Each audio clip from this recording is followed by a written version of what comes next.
ಕುಮಾರಸ್ವಾಮಿಯವರು ಒಂದು bomb ಸಿಡಿಸಿದ್ದಾರೆ sir ಇವತ್ತು.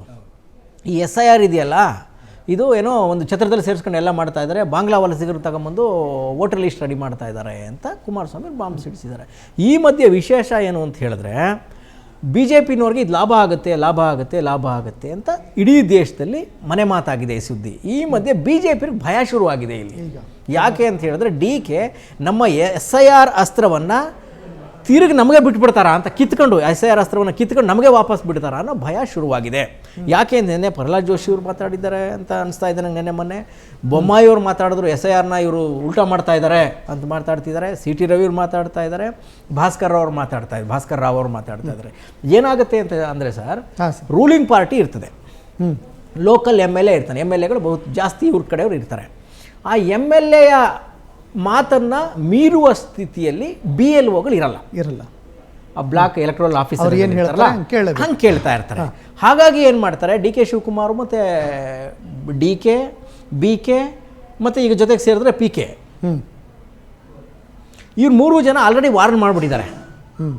BK ಹರಿಪ್ರಸಾದ್ ಅವರು ಅಂತ ಸ್ಪಷ್ಟವಾಗಿ ಹೇಳಿದ್ದಾರೆ, ಇದು ತಮಾಷೆ ಮಾತಲ್ಲ, SIRನ ಸಕ್ರಿಯವಾಗಿ ನೀವು ಕೆಲಸ ಮಾಡಬೇಕು, ಮಾಡದೇ ಇದ್ದರೆ ನಿಮ್ಗೆ ನೆಕ್ಸ್ಟ್ ಟಿಕೆಟೇ ಕೊಡಲ್ಲ ಅಂತ. ಅಂದರೆ ಅತಿ ಹೆಚ್ಚು ಮತಗಳು ಡಿಲೀಟ್ ಆಯಿತು ಅಥವಾ ಕಾಂಗ್ರೆಸ್ ಮತಗಳು ಖೋತ ಆಯಿತು ಅಂತ ಮೆಸೇಜ್ ಬಂತು, ನಿಮಗೆ ಟಿಕೆಟೇ ಕೊಡಲ್ಲ ಅಂತ MLAಗಳಿಗೆ ವಾರ್ನ್ ಮಾಡಿದ್ದಾರೆ. ಇವತ್ತು ಕ್ಯಾಬಿನೆಟಲ್ಲಿ ಮುಖ್ಯಮಂತ್ರಿ ಏನು ಮಾಡಿದ್ದಾರೆ, ಸಚಿವರು ಎಲ್ರಿಗೂ ನಿಮಗೆ ಟಾಸ್ಕ್ ಕೊಡ್ತಾ ಇದ್ದೇವೆ, SIRನ ನೀವು ಖುದ್ದು ನಿಗಾ ವಹಿಸಿ, ಇಲ್ಲದೇ ಇದ್ದರೆ ನಮ್ಮ ಮತಗಳು ಖೋತ ಆಗುತ್ತೆ, ನಮಗೆ ಸೋಲಾಗುತ್ತೆ ಅನ್ನುವ ಮುನ್ಸೂಚನೆಯನ್ನು ಆಮೇಲೆ ಎಚ್ಚರಿಕೆಯನ್ನು ಸಚಿವರಿಗೆ ಕೂಡ DK ಶಿವಕುಮಾರ್ ಅವರು ಕೊಟ್ಟಿದ್ದಾರೆ. ಹೀಗಾಗಿ BJP ನಾಯಕರಲ್ಲಿ ಒಂದು ರೀತಿಯ ಭಯ ಸೃಷ್ಟಿಯಾಗಿದೆ. ಇಡೀ ಆಡಳಿತ ಯಂತ್ರವನ್ನು ಬಳಸ್ಕೊಂಡು ಮುಖ್ಯಮಂತ್ರಿಗಳು ಇದೇ SIR ಅಸ್ತ್ರವನ್ನು ನಮ್ಮ ವಿರುದ್ಧ ತಿರುಗಿಸ್ಬಿಟ್ರೆ ಹೆಂಗೆ ಅಂತ.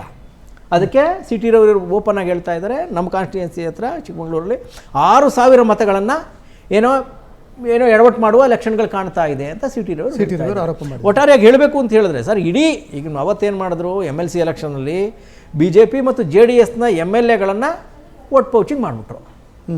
ಇದು ಸೇಮ್ ಅಮಿತ್ ಶಾ ಅವರು ಮಾಡ್ತಿದ್ದ ಸ್ಟ್ರಾಟಜಿ, ಕೇಂದ್ರ ವರಿಷ್ಠರು BJP ವರಿಷ್ಠರು ಮಾಡ್ತಿದ್ದ ಸ್ಟ್ರಾಟಜಿ. ಅದನ್ನೇ ಮುಖ್ಯಮಂತ್ರಿಗಳು ಉಲ್ಟಾ ಬಳಸ್ತಾ ಇದ್ದಾರೆ. ಅನುಭವ ಆಗಿದೆಯಲ್ಲ ಅವ್ರಿಗೆ, ಜೈಲಿಗೆಲ್ಲ ಹೋಗಿ ಬಂದರು, ಹಲವು ಎಲೆಕ್ಷನ್ಗಳನ್ನು ಸೋತರು.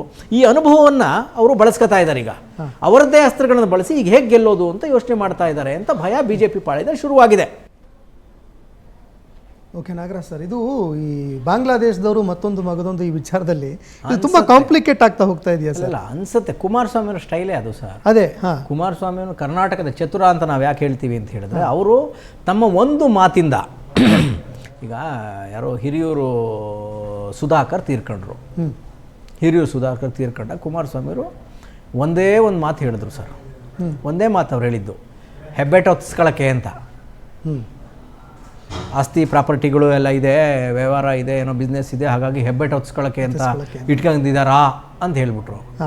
ಕುಮಾರಸ್ವಾಮಿಯವ್ರಿಗೂ ಗೊತ್ತು, ತೀರ್ಕೊಂಡು ಮನುಷ್ಯಂದು ಹೆಬ್ಬೆಟ್ ಹೊತ್ಸಿ ಏನೋ ರಿಜಿಸ್ಟ್ರೇಷನ್ ಮಾಡಿಸ್ಕೊಳ್ಳೋದೆಲ್ಲ ಸ್ವಲ್ಪ ಕಷ್ಟ ಅಂತ.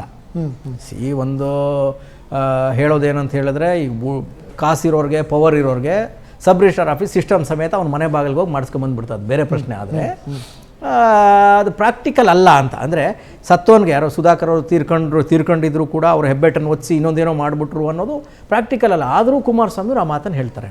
ಯಾಕೆ ಅಂತ ಹೇಳಿದ್ರೆ, ತನ್ನ ಈ ಮಾತು ಯಾರಿಗೆ ರೀಚ್ ಆಗುತ್ತೆ ಅಂತ ಗೊತ್ತು ಅವ್ರಿಗೆ. ಪಂಚಾಯತಿ ಯಾವುದೋ ಹಳ್ಳಿಲಿ ಕುಗ್ರಾಮದಲ್ಲಿ ಕೂತ ಅರಳಿಕಟ್ಟೆ ಜಗ್ತಿ ಮೇಲೆ ಕೂತ ನಿರಕ್ಷರ ಕುಕ್ಷಿಗೆ ಕುಮಾರಸ್ವಾಮಿಯವ್ರ ಮಾತು ರೀಚ್ ಆಗಿಬಿಡುತ್ತೆ. ಹಾಗಾಗಿ ಅವ್ರು ಮಾಡೋ ಮಾತು, ಪ್ರತಿ ಮಾತಿದೆಯಲ್ಲ, ನಮಗೆ ವ್ಯಂಗ್ಯವಾಗಿ ಕಾಣ್ಬೋದು, ತಮಾಷೆಯಾಗಿ ಕಾಣ್ಬೋದು, ಆದರೆ ಹಿ ಈಸ್ ವೆರಿ ಸೀರಿಯಸ್. ಅವ್ರ ಜನ ಯಾರು, ಅವ್ರ ಕಸ್ಟಮರ್ಸ್ ಯಾರು, ಅವ್ರು ಯಾರಿಗೆ ಯಾವ ಭಾಷೆಯಲ್ಲಿ ಮೆಸೇಜ್ ಕೊಡಬೇಕು ಅಂತ ತುಂಬ ಚೆನ್ನಾಗಿ ಗೊತ್ತು. ಲೈಕ್ ನರೇಂದ್ರ ಮೋದಿ ಅವ್ರ ಥರ ಅವ್ರು ಇಡೀ ದೇಶದ ಜನರ ಸೈಕಾಲಜಿ ತುಂಬ ಚೆನ್ನಾಗಿ ಗೊತ್ತು. ಕರ್ನಾಟಕದ ಜನರ ಸೈಕಾಲಜಿ ಕುಮಾರಣ್ಣವ್ರಿಗೆ ತುಂಬ ಚೆನ್ನಾಗಿ ಗೊತ್ತು. ಹಾಗಾಗಿ ಬಾಂಗ್ಲಾದೇಶದವರು ಅಂತ ಅನ್ಸುತ್ತೆ ಅಂತ ಅಂದ್ಬಿಟ್ರು ಅಷ್ಟೇ. ಅದ್ರಲ್ಲಿ ಇರ್ಬೋದೇನೋ ಅಂತ. ಯಾಕೆಂದರೆ ಇಶ್ಯೂಸ್ಗಳು ತುಂಬ ನಡೀತಾ ಇದೆಯಲ್ಲ, ಬಾಂಗ್ಲಾ ವಲಸಿಗರು ತುಂಬ ಬಂದುಬಿಟ್ಟಿದ್ದಾರೆ ಬೆಂಗಳೂರಲ್ಲಿ ಅಂತ ತುಂಬ ಸದ್ದಾಗ್ತಾ ಇದೆ, ಬಂದಿದ್ದಾರೆ ಕೂಡ. ಹಿ ಆಂಟಿಸಿಪೇಟೆಡ್ ದಟ್, ಅಂದರೆ ಇರ್ಬೋದೇನೋ ಅಂತ, ಇರ್ಬೋದು ಅಂತ ಹೇಳ್ಬಿಟ್ರು. ಸೊ ಅದಕ್ಕೆ DK ಅವರು ಕೂಡ ರಿಯಾಕ್ಟ್ ಮಾಡಿದ್ರು. ಇನ್ನೊಂದೇನು ವಿಶೇಷ ಏನು ಅನಿಸ್ತಾ ಇದೆ ಅಂದರೆ, ಮುಖ್ಯಮಂತ್ರಿಗಳು ಎಲ್ಲದಕ್ಕೂ ರಿಯಾಕ್ಟ್ ಮಾಡ್ತಾ ಇದ್ದಾರೆ. Is fighting ಸೋಲ್ಲಿ. ಕುಮಾರಸ್ವಾಮಿಯವ್ರನ್ನ ಏಕಾಂಗಿಯಾಗಿ ಫೈಟ್ ಮಾಡ್ತಾ ಇದ್ದಾರೆ, ತನ್ನ ಪಕ್ಷದ ಲೀಡರ್ಗಳನ್ನ ಏಕಾಂಗಿಯಾಗಿ ಫೈಟ್ ಮಾಡ್ತಾ ಇದ್ದಾರೆ, BJP ನಾಯಕರನ್ನ ಏಕಾಂಗಿಯಾಗಿ ಫೈಟ್ ಮಾಡ್ತಾ ಇದ್ದಾರೆ, ಬ್ಯೂರೋಕ್ರಸಿನ ಏಕಾಂಗಿಯಾಗಿ ಫೈಟ್ ಮಾಡ್ತಾ ಇದ್ದಾರೆ, DK ಅವರು ಮೀಡಿಯಾನ ಏಕಾಂಗಿಯಾಗಿ ಫೈಟ್ ಮಾಡ್ತಾ ಇದ್ದಾರೆ. ಮೊನ್ನೆ ಹೇಳ್ತಾ ಇದ್ರಲ್ಲ, ಮೊನ್ನೆ 6 ತಿಂಗಳಾಗಿತ್ತು ಮೆಡಿಕಲ್ ಚೆಕಪ್ಗೆ ಅಂತ ಹೋದರೆ ಆಸ್ಪತ್ರೆಗೆ ಅಡ್ಮಿಟ್ ಆಗಿದ್ದಾನೆ ಅಂತ ಬರೆದಿದ್ದಾರೆ, ನನ್ನ ಪರ್ಸನಲ್ ಸೆಕ್ರೆಟರಿ ಹೇಳ್ತಾ ಇದ್ರು ಅಂತ. ಆಮೇಲೆ ಎಲ್ಲವನ್ನ ಒಬ್ಬರೇ ಮ್ಯಾನೇಜ್ ಮಾಡ್ತಾ ಇದ್ದಾರೆ. ಅದೇ ರೀತಿ ಕುಮಾರಸ್ವಾಮಿ ಅವರು ಹೇಗೆ ಯಾವ ಬಾಣ ಬೇಕೋ ಬಿಡ್ತಾ ಇದ್ದಾರೆ. ಹೇಳಿದ್ವಲ್ಲ, ಈಗ ಆಲ್ರೆಡಿ ಕುಮಾರಸ್ವಾಮಿ ಮತ್ತು ಡಿ ಕೆ ಅವ್ರ ನಡುವೆ ಶುರುವಾಗಿರೋ ಈ ವಾರ ಇದೆಯಲ್ಲ, ಕುಮಾರಸ್ವಾಮಿ ಇವರು ಹೇಗೆ ಈಗ SIR ಪ್ರಕ್ರಿಯೆನ BJPಗೆ ತಿರುಗುಬಾಣವಾಗಿ ಹೇಗೆ ಮಾಡಬೇಕು ಅಂತ DK ಶಿವಕುಮಾರ್ ಹೇಗೆಲ್ಲ ಪ್ರಯತ್ನವನ್ನು ಮಾಡ್ತಾ ಇದ್ದಾರೋ, ಹಾಗೆ ಇವರ ಅಸ್ತ್ರವನ್ನು ಮೊಂಡು ಮಾಡೋಕೆ ಏನೇನು ಮಾಡಬೇಕು ಅಂತ ಕುಮಾರಸ್ವಾಮಿಯವರು ಅಷ್ಟೇ ಪ್ರಖರವಾಗಿ ಟ್ರೈ ಮಾಡ್ತಾ ಇದ್ದಾರೆ. ಆಮೇಲೆ ಅಷ್ಟು ಸುಲಭವಾಗಿ ಈಗ ಇನ್ಮೇಲೆ ಡೆಲ್ಲಿಗೆ ತುಂಬ ಹೋಗಲ್ಲ ಅವರು. ಅಟ್ಲೀಸ್ಟ್ 3 ರಿಂದ 4 ದಿನ ಇಲ್ಲೇ ಕೂತ್ಕೋತಾರೆ. DK ಅವರು ಪ್ರತಿ ಹೆಜ್ಜೆನ ಅವರು ಗಮನಿಸ್ತಾರೆ. ತನಗಿರುವ ಸೋರ್ಸ್ಗಳ ಮೂಲಕ DKಯ ಪ್ರತಿ ನಡೆನ ಅವರು ಕಣ್ಣಿಡ್ತಾರೆ. ಆಮೇಲೆ ಅಧಿಕಾರಿಗಳಿದಾರಲ್ಲ, ಇವರಿಗೆ ತೀರಾ ಬೇಕಾದ ಅಧಿಕಾರಿಗಳು, ಇವರ ಪವರಲ್ಲಿದ್ದಾಗ ನೇಮಕ ಆದ ಅಧಿಕಾರಿಗಳು ಈಗ DK ಅವ್ರ ಸುತ್ತಾನೂ ಬಂದುಬಿಟ್ಟಿದ್ದಾರೆ. DK ಅವ್ರ ಸುತ್ತಾನು ಇವ್ರಿಗೆ ಗೊತ್ತಿರೋ ಆಫೀಸರ್ಗಳಿಗೆ ಬಂದಿದ್ದಾರೆ. ಹಾಗಾಗಿ ಆ ಆಫೀಸರ್ಗಳ ಮೂಲಕ ಏನು ಮಾಹಿತಿ ತಗೋಬೇಕು ಅದನ್ನು ಟ್ರೈ ಮಾಡ್ತಾರೆ. ಹಾಗಾಗಿ ಕುಮಾರಸ್ವಾಮಿ ಅವರು ಮತ್ತು DK ಶಿವಕುಮಾರ್ ಅವರ ಈ ಕಾಳಗ ಇದೆಯಲ್ಲ, ಇದು ಭಾಳ ಇಂಟ್ರೆಸ್ಟಿಂಗ್ ಇದೆ. ಆಮೇಲೆ ಮುಂದೆ ಕೂಡ ಭಾಳ ರಸವತ್ತಾಗಿರುತ್ತೆ. ಈ ಮಧ್ಯೆ BJP ಮೂಕ ಪ್ರೇಕ್ಷಕವಾಗುವ ಎಲ್ಲ ಲಕ್ಷಣಗಳು ಕಂಡು ಬರ್ತಾ ಇದೆ. ಈ SIR ಜಗಳದಿಂದ ಸರ್ BJPಗೆ ಭಾಳಷ್ಟು ಭಯ ಆಗ್ತಾ ಇದೆ. ಯಾಕೆ ಅಂತ ಹೇಳಿದ್ರೆ, ಇವ್ನು ಎಲ್ಲಿ ನಮ್ಮ ಅಸ್ತ್ರವನ್ನು ನಮಗೇ ಬಿಟ್ಬಿಡ್ತಾನೋ ಅನ್ನೋ ಒಂದು ಭಯ ಮನೆ ಮಾಡಿದೆ ಅಂತ ಅನ್ನಿಸ್ತಾ ಇದೆ ನನಗೆ.